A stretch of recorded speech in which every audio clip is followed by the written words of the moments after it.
G'day from Longreach and from Wellington. My name is David Phelps. I'm past president of the Australian Rangeland Society and co-chair of the NRM in the Rangelands Conference.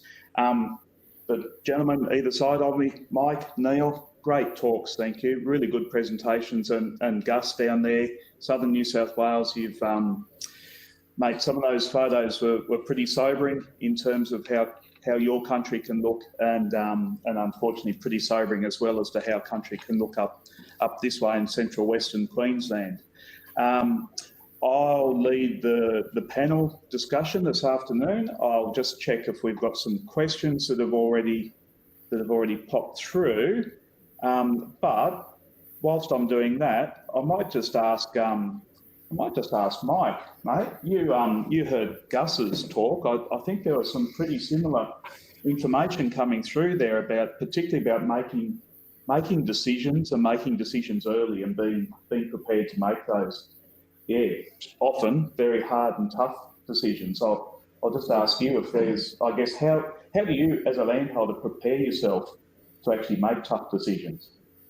Well, I guess you learn from experience, and ideally from the experience of others, David, beforehand. But Gus and I have followed a similar path in some respects. We've done our due diligence, I guess, for want of a better word, with the RCS course. That gave us a good foundation on, on how to manage all variable seasons, I guess, within the climate we live in. David, I think it's incredibly important to have your foot well and truly on the pedal when the going's good, but be ready to jam on the brakes when the storm clouds are gathering. So it's just a matter of managing risk and being not frightened to make the hard decisions at a critical time. Thanks, Dave. Yeah. Thanks, Mike. And Gus, I might just ask you to reflect as well on what my mate Pratty's just said, and if you've got anything else to add. Thanks, David. Look, thanks, Michael and Neil. It's great to be part of this group. Look, what I might add is that with livestock handling, with handling our horses, we all try and get our animals in a position where they can turn and confront what's stressing them and learning ways to deal with it. And I guess I see this as being no different. So if you want to release stress and anxiety, you need to make clear decisions. And if you can make them early, then it takes a big weight off your shoulders and you're dealing with those concerns. So I just encourage people to look at it that way, to make clear decisions and move forward and release that pressure.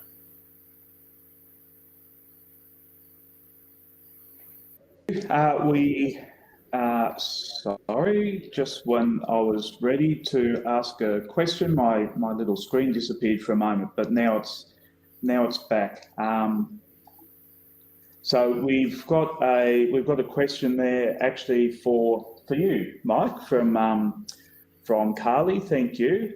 The question is: as you change your livestock mix, did you see significant changes in how the land responded to the different grazing patterns, I assume between sheep and cattle and goats?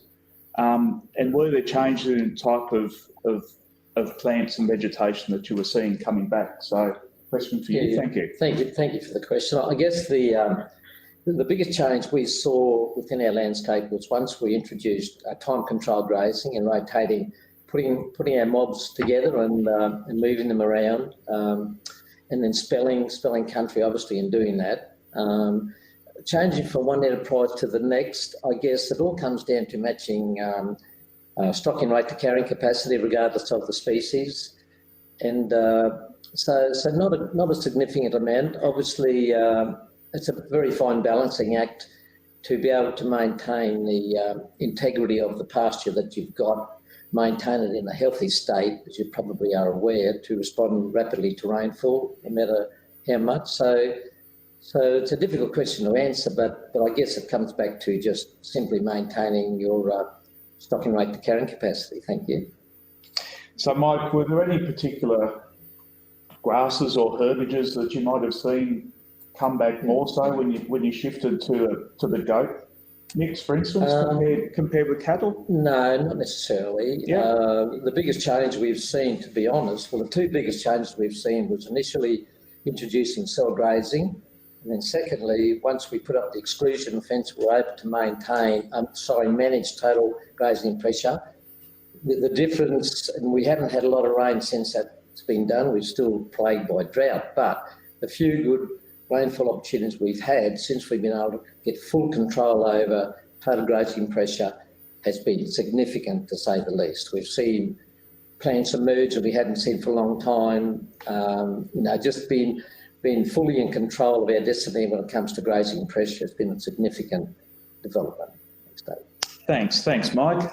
And Gus, for your country, as I mentioned before, those photos you showed us were pretty stark.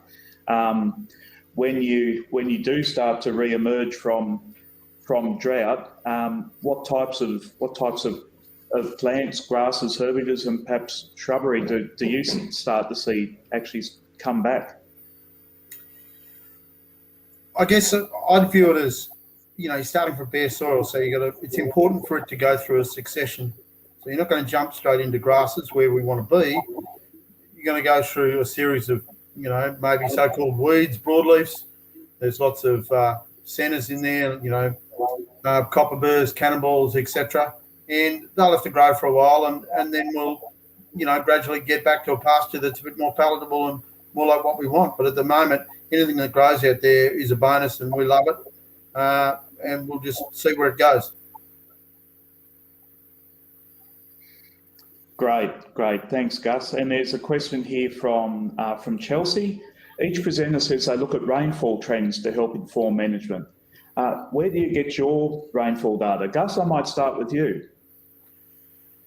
So we use a rolling rainfall, which is just each month you put on the month's rainfall and you take off this month from last year. And so they're actuals, our actual rainfall, and then I just look at trends. So I just look at trends as well as looking forward forecast and climate signals. So the ENSO moving forward is positive for our area. We're not seeing it in current trends though. So like I said, I don't bet against the trend. It's okay. And so we'll just keep rolling with how it's going. So that's where I get trends from. Great, thanks, Gus. Mike, I won't actually ask you that one because there's a great question here specifically for you from Sam, who's asked, have there been gross margin analyses conducted between the different enterprises for per hectare rather than per dry sheep equivalent?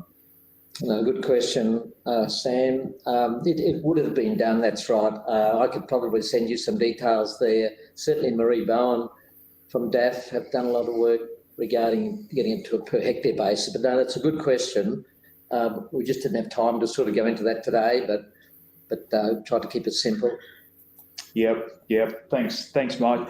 I know we're nearly out of time in terms of the allocated time, but there is just one last question that I think is probably on most people's minds, and it's from Jennifer. Thank you. Each presenter says, Jennifer says, thanks for your presentations. How do you account for grazing or foraging wildlife in your grazing plans? Mike, you mentioned total grazing pressure. I might just pass to you first, thanks. Yep. Well, I guess we want to try and keep everything in harmony, keep a good biodiversity happening within our bioregion. So to do that, we need to have control over total grazing pressure, as I said before, Jennifer. So with the exclusion fence, we've been able to do that, and that it's very important to have a good, healthy, biodiverse ecosystem for everything to flourish. And the only way we've been able to do that is to have control, to be in the driver's seat, and just maintain that healthy ecosystem through controlling total grazing pressure. Thanks, Mike. And Gus, actually, rather than ask you that question specifically, because another great one's just popped up for you from Ed in the audience, and I should just say, everyone, great to see these questions coming through. Absolutely fantastic. This is really what we want in these forums is some good discussion, all being driven by the audience. So, Gus, the question here for you is, would you exclusion fence your country based on Mike's $9 an acre cost? Do you think it would be worth your while? Yeah, look, pretty interesting, because we are just looking at doing that, David, on a part of our property that's away from waterways that we can securely fence relatively easy. So it's on sort of 6,000 hectares. And that'll give us the flexibility to run whatever enterprise we want to run, because we would like to incorporate some goats into our business to increase our diversity. And also, there's a possibility that we could look at incorporating some native wildlife, speak to AWC over at Scotia Sanctuary and incorporate some native wildlife if we can control our fox and cat numbers as well. Gus, thank you. I think we're probably going to have to wrap it there. Thank you, everyone, so much for your participation. And particularly, Gus, thank you from Wentworth. Mike, thank you from up here. And Neil, we didn't get to ask you a question during this session, so thank you for gracing us with your presence. Thank you, everyone. That's us done. Thank you. Thanks, David. Thank you.